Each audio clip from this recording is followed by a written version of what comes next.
Hello. Hi, can you hear me Welcome. okay? Yeah, can you hear me okay? I can. Yeah, thank you, Caroline. Awesome. Thank you so much for taking the time to connect with me on this very special episode of the Caroline Gleich Show. And I'm Caroline Gleich. I am a professional skier, endurance athlete, mountaineer, environmental advocate, and former candidate for United States Senate in Utah. And I am so excited to be here with Representative Gabe Vasquez, who is a lifelong conservationist, public lands advocate, representing New Mexico's second congressional district. Sorry, it's still 7:30 in the morning for me here in Utah. So you were born and raised in the borderlands of El Paso and Las Cruces, and you bring a deep experience in environmental policy, having worked for organizations like the New Mexico Wildlife Federation, Wilderness Society. And in Congress, we really appreciate your powerful voice for public lands, expanding access to outdoor recreation, and addressing the climate crisis. Your leadership reflects a deep commitment to stewarding the natural and cultural heritage of the Southwest for future generations. So, thank you so much for joining me. And let's jump into it because I know you have a busy day and you have some really exciting news today, Congressman. Can you tell us what that is? Yeah, well, thank you so much for having me on today. I really appreciate it. We do have an announcement today we're going to make that has been really years in the working, and for me, over a decade in advocacy for the environment and for public lands and stewardship of our natural resources. And that is the Bipartisan Public Lands Caucus in Congress. And that's an effort that I felt was really needed during a time of great uncertainty, especially as it pertains to the potential sale of public lands to private entities. And we've seen some efforts that have continued to kind of come back from the dead in states like Utah and other places in an attempt to privatize federal lands. And look, this is a place that public lands are a place where, I grew up hunting and fishing, places that are sacred to all of us as Americans, especially across the West, where we get to enjoy these beautiful, vast open spaces. And public lands aren't Democrat, they're not Republican, they are for everybody to enjoy. So we got together with some of our Republican colleagues that were also concerned about some proposals that were coming out, both from state houses, but also here in Washington, D.C., to make sure that we were talking to each other. And in those places where we can agree on together, that we lay the foundation and have folks sitting around a table for what the protection of public lands looks like now and in the future. So this is going to be a working caucus in which we discuss policy initiatives. We talk about developments within the administration, and we can work together outside of the regular committee process as people who deeply care about these places. And so that's what the announcement's going to be today. We have a great bipartisan group of legislators that will be headlining today's press conference. And I'm very happy that my partner in this effort is actually a former Secretary of the Interior, now Congressman from Montana, Mr. Ryan Zinke, who has worked with me on several pieces of legislation related to both public lands and wildlife corridors. So there's more work yet to be done, but this is just going to be the start of more progress made on this issue. It's so incredible. It's so exciting. I love that you have bipartisan support for this, as it should be. And I'd love to hear a little bit more about the roles that public lands have played in your life. And you spoke a little bit about growing up fishing, but can you expand on that a little bit more? Yeah, I grew up, actually, hunting with my grandfather in Mexico in the San Luis Mountains, right outside of Copper Canyon, and on the other side of what is the U.S.-Mexico border is the district that I represent today, the Animas Valley. That's a place where I've gone to go hunt Coues deer, Montezuma quail. It's honestly the place where I go to kind of find myself again, to refresh, and it's one of the most remote and isolated places in the state that not a lot of people get to enjoy. And so, we have just a tiny little edge of the Coronado National Forest south of Animas. That is one of the best Montezuma quail hunting habitat that you'll find in Southwest New Mexico. But in addition to that, the Gila National Forest, which is home to our nation's first wilderness area, designated wilderness area, is a place where I caught my first Gila trout. after a successful reintroduction and reestablishment effort that took a lot of partners working together for this very special fish that we get to fish here in southern New Mexico. Although we don't have too many cold water streams, this is kind of the premier place to be able to do that. It's also one of the last free-flowing rivers in the Southwest, so it truly is a wild place. And right in my backyard, public lands have been my playground, my Disneyland. Organ Mountain Desert Peaks National Monument was, the establishment and the designation of the national monument was something I worked on many, many years ago that has now provided incredible economic returns for our community, but has also protected a lot of important cultural resources. And it's the place where I go hiking, where I take my dogs out, where, again, I go to refresh. And most of the time on those trails, you won't see a single person. So you truly get to be not just alone with nature, but sometimes alone with your thoughts. And you get to make those big life decisions that are important to you. And of course, there's the Rio Grande in my district as well. And so what me and my brother and dad did when we were kids, or when me and my brother were kids, is we'd travel up and down the river and we'd fish for catfish.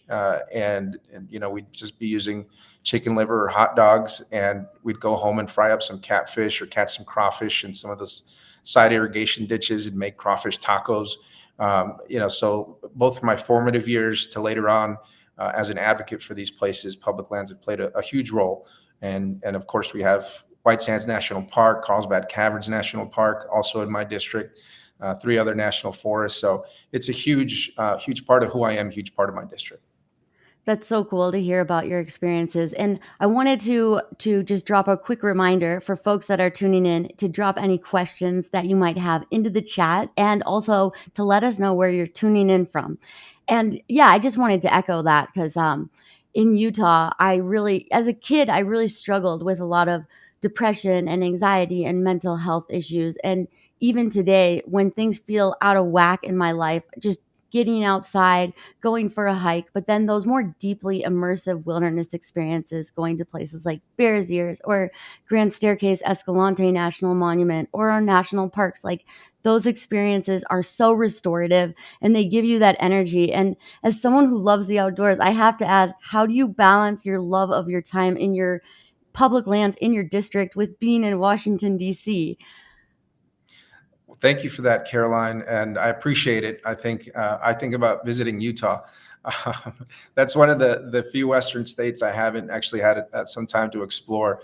But no, really, it really is about thinking about being back home and finding opportunities to be outside here in the DC area, which aren't that easy. It's certainly not as easy Mhm. as my hometown in Las Cruces, New Mexico. But I did bring my bird dog here when I came to Congress. I'm actually driven across the country from DC to New Mexico several times, just to make sure that she still brings me that comfort. She loves the outdoors. She grew up on public lands, and she doesn't chase birds here, but she chases squirrels around in the local parks. So I spend most days at least 30 minutes or so out in the park with her. I get to see her work, and when I can, I get away to places like Rock Creek Park, Great Falls. I've gotten a chance to go in the Shenandoah National Park and have some really amazing backcountry experiences out there, places like Old Rag Mountain.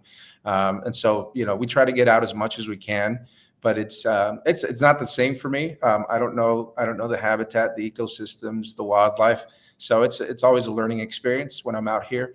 But I'm Mhm. looking to do a lot more exploring when I can, and maybe try to venture out to places like Northern Virginia or West Virginia or Delaware, where folks have told me and gave me some tips about some different places to go.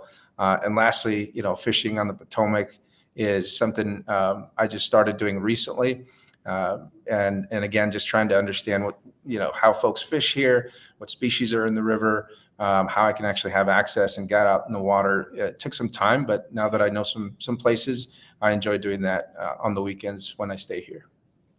That's really good to hear. Yeah, and do you feel like in DC, do you get some of that same adrenaline working on policy that you do when you're going for a hunt or a fish, or is it completely different? Yeah, no, it's completely different. Mm, This place can be quite maddening sometimes, and I find myself, in the kind of like big ball of stress a lot of times as we're working yeah. through not just public lands policy, but so many different issues that impact the constituents of my district, and I look for solutions. That's one of the things I was sent here to do, is not to be a partisan member of Congress, but to figure out how to deliver results to the people in my district. And so whether it's childcare, senior care, caring for our veterans, supporting our 7 tribal communities that I have here in my district, supporting rural economies, of course, border issues. There's so much for us to deal with on any given day, that it can get overwhelming. And I think more than anything, it's a little bit stressful. But when we do find solutions and opportunities to make progress, then that makes me really happy, and that does bring me in an adrenaline rush, right? Because in the sense of you think about ideas, and just like anything in your life, you can manifest it if you do it. And so you can think about stuff all day long, but it's until you actually put one foot forward and get in the action, that you see the results from your hopefully great ideas, whether they're outdoors or in the shower or wherever it is that you have your best thinking. I get to apply some of those here, so that is exciting. That is. Well, thank you so much for your public service. And I'd love to go back to the caucus a little bit and to talk more about, specific. Do you have a specific legislative agenda for this public lands caucus? Or maybe you can just explain a little bit more. And you touched on it earlier, but what is a caucus and exactly how will you work through some of the challenges and attacks on our public lands right now with this bipartisan group of members of Congress? Well, I come from the advocacy space before coming to Congress, working on conservation issues. And one of the challenges we always faced was trying to identify legislators, lawmakers that would communicate with us, or that we could work with on different pieces of legislation. So one, this is going to be a great tool for advocates to be able to go to the caucus on any number of different, legislative proposals, ideas, and they kind of have a central place to reach both Republicans and Democrats who care about this issue. So I think hopefully that'll be very, well received by the advocacy community. And so far we have, endorsements from over a dozen conservation organizations for this caucus to provide kind of that central place for them to have conversations with us. Secondly, in terms of, legislative proposals, right now, the biggest danger, and we're on defense, it's the sale of public lands to private entities and privatizing public lands or even outdoor recreation experiences. Public lands are the great equalizer. It's what makes us all equal when we're on a trail. It doesn't matter how much money you have, what party you come from, or even what part of the country you come from. You're just the same, and nature treats you just the same. And so we want to make sure that we protect the integrity of public lands and federal lands. With that, of course, comes management issues. So resource management is going to be a topic of discussion as well. With recent staffing cuts to federal land management agencies, I believe about 20% across the board that's planned by the administration. Those are discussions we're going to have as a caucus to make sure that we're also educating our other colleagues about the impacts to local rural economies, outdoor recreation, and in many cases also access for tribes to cultural sites. All these things are really important. They very much matter. And so the Public Lands in Public Hands Act is kind of the cornerstone piece of legislation that both myself and Representative Zinke have introduced. And that's something I think hopefully brings the caucus together. Not all members are on that bill yet, but we hope to get them there. But that essentially, prevents the wholesale or transfer of federal lands to private entities. And so we hope to be able to get that across the finish line. That act is sounds like a really good step to protecting our public lands and keeping them public. And can you speak a little bit more about the privatization process and like what's really at stake, and also how these efforts to privatize or transfer public lands are getting more sophisticated? Like who's trying to privatize them, and what are they trying to do, and what is the long-term outcome for people that care about the lands? Well, this has been a movement that, for my time since I started working on this issue, goes back to the Malheur Refuge standoff, right? And then the Bundys in Nevada and their unpaid grazing lease fees, and even further back in my home state, the Sagebrush Rebellion, and actually started in my district many years ago. And so this idea of privatizing public lands has been around for quite some time.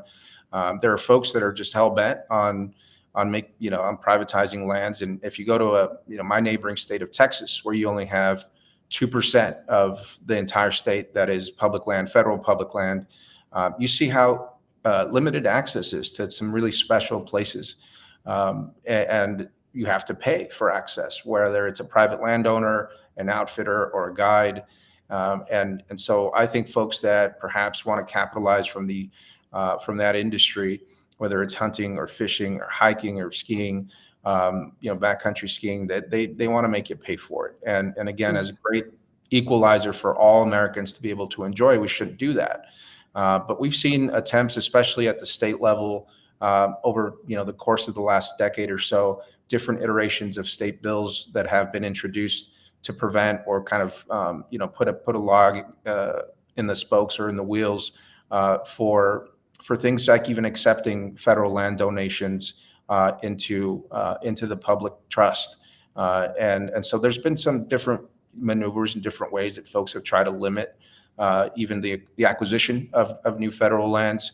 Also now with just the management of federal lands itself, our forests are understaffed, our BLM offices are understaffed. And so by cutting the workforce, it's also a way to cut access and say the federal government is unable to adequately manage federal lands. So, maybe that somebody else could manage it better. And then that translates to saying, well, we could sell it to a private entity, or we could transfer it to the states. So there's a lot of different iterations. What we've seen in Utah and places like Nevada has a very clear goal, which is the transfer, I think, in Utah of over 18 million acres, and lawmakers have stated that is their intent. And once federal lands are transferred to the state has a mandate. Most states have a mandate for their state lands to be productive and to increase revenue for any number of things that their state has decided. So those lands go into the state hands, and then those states dispose of those lands to private interests, ranches, et cetera. So it's just it's kind of another way for them to be able to facilitate that. Yeah, it's really scary stuff. And I read a stat that the vast majority of the time that the public lands are transferred, that they are privatized, and then the access is closed forever. And so I know in particular, coming up in Utah, folks in the environmental and outdoor recreation space are especially concerned about Bears Ears and Grand Staircase Escalante National Monuments. And is there anything that we can do as concerned citizens and activists to kind of get ahead of some of these, what we feel are like inevitable incoming attacks? Or do you have any advice on, what folks can do right now? Yeah, and I just want to thank everyone who's worked over the last decade or so on these really important campaigns, because we've seen whiplash, from the use of the Antiquities Act for national monument designation or expansion of boundaries that can go both ways, right? And we saw the last administration under this president reduce those monument boundaries, and now potentially that's on the table again. What we see from the Interior Secretary is this proposal for national monument reduction. And that means that folks have to stand up again, that we have to show the same amount of support, maybe get off the trail and into a local legislator's office for one weekend, or make a few calls or send a few emails or participate in a local group that helps advocate for these special places once again. And I know it can be exhausting. And I think that's part of the plan for folks who want to privatize or reduce monument boundaries, is that they want to tire us out. But we know how important these landscapes are. The tribal co-management model for Bears Ears and the intertribal coalition that was formed, really the first of its kind, really set a precedent for how we can manage some of these lands with actual, not just consultation, but participation in the management process from tribal entities. And that was really important. That was a huge step forward. to protecting cultural resources and traditions for these communities. And so I encourage everyone to continue to support those efforts. We've built something, really amazing that we're potentially going to model in other Western states, including here in New Mexico. I'm thinking of a place called Caja del Rio, which has great support for protection. And it just really takes everybody, business owners, it takes tribal communities, it takes veterans, it takes environmental advocates, birders, hunters, anglers, everybody to come together once again to defend these places, because sometimes it's very hard to convince my fellow legislators about some of these some what I think is the correct path to go on. But it's when they go home and listen to their constituents and hear from their constituents, whether it's at town halls or whether it's in their email inbox, or folks are calling into their offices, or there's active campaigns, and folks are talking to the media about these things. That's what really makes a difference. And so I encourage folks to kind of renew that spirit of defense of the places that we love, including Grand Staircase and Bears Ears, because they are so important, and in particular Bears Ears, because of this wonderful co-management model that may not be perfect, but it's definitely a start to where we want to move forward, I think. Well, thank you for giving us so many great steps that we can take. And also, I really appreciate your message of encouragement, because having gone through all of these fights during the first Trump administration, it can be really draining. It's hard to get the signs back out. Luckily, I saved a lot of my signs that I painted and made, but it's exhausting. And so I find for me also, like, recruiting new people from the community that are really motivated. And I've seen this whole influx of new voices that are really leading online and in other areas. And so I think people that have already gone through these fights, or once or more times, to come together with the newer voices and building those coalitions, I think we can find a lot of energy from each other. And I loved how you spoke to how groundbreaking and historic it was with Bears Ears, that it was this tribal led movement. And I really just get back to what I've heard from a lot of my mentors, especially Indigenous leaders, that how we treat people is how we treat the planet. And so a lot of these issues that we're facing, I really believe, have more intersectionality than we realize. Like, public lands can be climate solutions. They can help clean our air, and they can help with mental health, and they can also provide so many economic benefits. And when we keep them public, it ensures that we get those economic benefits for a long time. And so I was curious, are you trying to get more members of Congress to join the caucus? Like, should we be asking our members to join the caucus? And do we have any Utah reps that are part of the Public Lands Caucus? We don't yet. We sure would like to have some, but no, we definitely have a ton of interest. We've been building this for quite some time now, and wanted to make sure again that this was going to be an effective way to bring folks together to have conversations outside of kind of the media sphere, where you can easily be influenced one way or another, and really sit down and talk to each other about these issues. So we have representation. Let me just list off some states of some of the current members: from Montana, Michigan, Idaho, California, North Carolina, Colorado, Virginia, Nevada, Washington State, Arizona, Oregon, New York, and of course New Mexico. So those members that are on the caucus, represent different landscapes, different ideas, different rural economies, different special places, and we have actually put together a list of some of the public lands that they represent, or whether it's a national park or a wildlife refuge, and it's really amazing, right? Just the breadth of places that exist in this country. And I got to admit, I'm biased to the West because I'm from New Mexico, but there's amazing, cultural resources and outdoor recreation resources, in places like upstate New York and North Carolina and Michigan, that I want to learn more about. And so I think those members will bring some good and interesting perspectives about land management in their communities. And so it is a very representative caucus so far. And so, yes, for folks that are out there that are interested in contacting their legislators about signing on to this effort, we'd love to have your help. This will be our office is the point of contact, as well as Mr. Ryan Zinke. If they want to send a quick email or make a phone call, or even put something out on Twitter and tag their member of Congress, encouraging them to join the caucus, we could definitely use your help.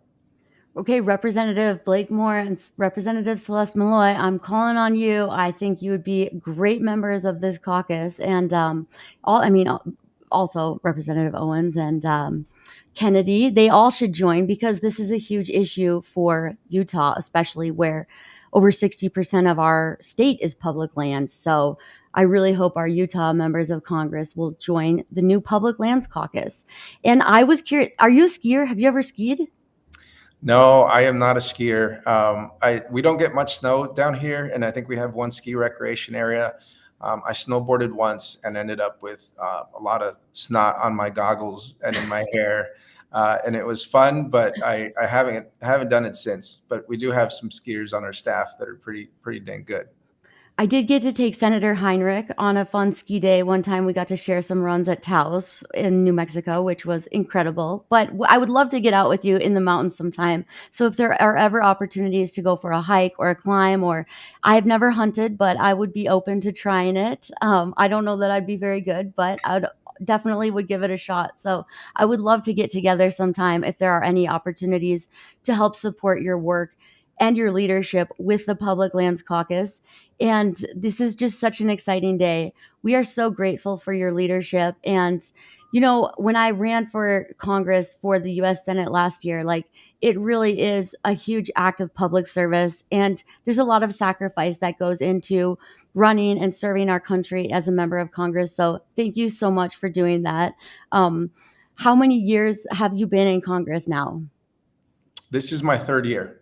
This This is is my your third year. Yeah. Your 3rd year. Okay. How's it been so are you adapting okay? Like, I think it would be a really hard adjustment. Like I was talking about at the beginning, just going from being someone who loves being outside to being in the halls of Congress. But, yeah. Yeah, no, Um, it's been really a rewarding experience, and I think like so many of us that are lifelong learners of so many things, and especially once you get that outdoors bug, and maybe you start with hiking or camping, then you go on to birding because you're curious about what birds are waking up in the morning, and then maybe you see a guy on a gravel bike and you want to do that, and so you buy a gravel bike and you start doing that. That's kind of the same way it is in Congress, in the sense that you find opportunities to work on different issues, and it takes constant learning. And once you get an issue down and once you understand it well, it allows you to really be more powerful in the way that you can advocate for that. So, I serve on the Armed Services Committee, on the Agriculture Committee, and so just learning the legislative process, the ways in which I can be effective and impactful here in Congress. There's something new every day that I learn, and so in that sense, I am still in learning mode. But mm. after, in my third year, I feel pretty confident in the job that we're doing. And in my first term, my first 2 years, we delivered some solid results to our constituents and to our district. So I'm very proud of the work that we've done here already. It's still not New Mexico. I still miss being home most weeks, but this place has its own charm as well. Well, and I would think for me especially, and you were talking about your childhood experiences and all your time on the land. For me, I find that when I'm out on a long hike or out trying to climb a big mountain, it really does give me a lot of confidence, and it helps you figure out solutions and the next step forward. And I loved what you spoke about earlier about how you're really focused on finding solutions, because that's what we need so much from our elected leaders now, is to be focused on finding solutions, finding that next step forward, finding a way to make a difference, and leading with those values and that purpose you spoke about. So I would encourage anyone who's listening in too, if you're thinking about getting involved, you can take a lot of your skills from your love of the land and apply them. It might be a little bit of a different setting, it might be more in an indoor, in a city hall or a city council meeting or at the state legislature, or if you can go lobby Congress, like it's a little bit of a different setting, but it's all the same skills you have from the outdoors. They translate well. And so I would really encourage folks to get involved, stay involved, write your member of Congress, ask them to join the Public Lands Caucus, and if they're not a part of it, and if they are, thank them. And thank you so much, Representative Vasquez, for your time today, for your leadership in Congress. I'd love to keep in touch about how we can continue to support your work, especially as it relates to this Public Lands in Public Hands Act.